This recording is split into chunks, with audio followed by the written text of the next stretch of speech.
લોનમાં generally 4 ટાઈપના interest rate લાગુ પડતા હોય છે. ઘણીવાર કસ્ટમર આ બાબતમાં ભૂલ ખાઈ જતો હોય, એટલે બહુ ઇમ્પોર્ટન્ટ મુદ્દો છે આ. તો સૌથી પહેલું છે ફ્લેટ રેટ ઓફ ઇન્ટરેસ્ટ. આ બહુ ખતરનાક રેટ ઓફ ઇન્ટરેસ્ટ કહેવાય. જો તમારા સેન્કશન લેટરમાં આ વસ્તુ મેન્શન કરેલી હોય તો એક બહુ ખતરનાક વસ્તુ કહેવાય. ફ્લેટ રેટ ઓફ ઇન્ટરેસ્ટનો મતલબ એ થાય, કોઈ વ્યક્તિ માની લો 10 લાખની લોન 3 વર્ષ માટે 10% રેટ ઓફ ઇન્ટરેસ્ટ ઉપર લેતો હોય, તો એને 3 વર્ષ માટે 10 લાખ ઉપર જ વ્યાજ લાગે. એનો મતલબ પહેલો હપ્તો જાય ત્યારે પણ 10 લાખ ઉપર વ્યાજ લાગે, અને 36મો હપ્તો જતો હોય ત્યારે પણ 10 લાખ ઉપર જ વ્યાજ લાગે. એટલે કે પ્રિન્સિપલ જે છે એ કન્ટિન્યુ રહે. એટલા માટે આ રેટ ઓફ ઇન્ટરેસ્ટ વાળી જે લોન હોય ને એ બહુ મોંઘી પડતી હોય. બીજા ટાઈપનો રેટ ઓફ ઇન્ટરેસ્ટ છે જેને કહેવાય રિડ્યુસિંગ રેટ ઓફ ઇન્ટરેસ્ટ. તો આમાં શું થતું હોય કે જેમ જેમ લોનના હપ્તા ભરાતા જાય એમ પ્રિન્સિપલ ઘટતું જાય.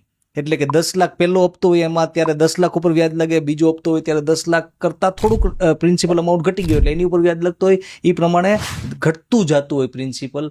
આ એક આઈડિયલ રેટ ઓફ ઇન્ટરેસ્ટ કહેવાય. ત્રીજા ટાઈપના રેટ ઓફ ઇન્ટરેસ્ટ જે હોય એને કહેવાય ફિક્સ્ડ રેટ ઓફ ઇન્ટરેસ્ટ. એટલે કે રેપો રેટ ઉપર નીચે થાય, ગમે એ થાય, એનો રેટ ઓફ ઇન્ટરેસ્ટ ઉપર નીચે ના થાય. અને ચોથો રેટ ઓફ ઇન્ટરેસ્ટ છે એને કહેવાય ફ્લોટિંગ રેટ ઓફ ઇન્ટરેસ્ટ. એટલે કે આ જે રેટ ઓફ ઇન્ટરેસ્ટ હોય ને ક્યાંક ને ક્યાંક રેપો રેટ સાથે લિંક હોય. રેપો નીચે આવે તો રેટ ઓફ ઇન્ટરેસ્ટ નીચે આવે. આને કહેવાય ફ્લોટિંગ રેટ ઓફ ઇન્ટરેસ્ટ.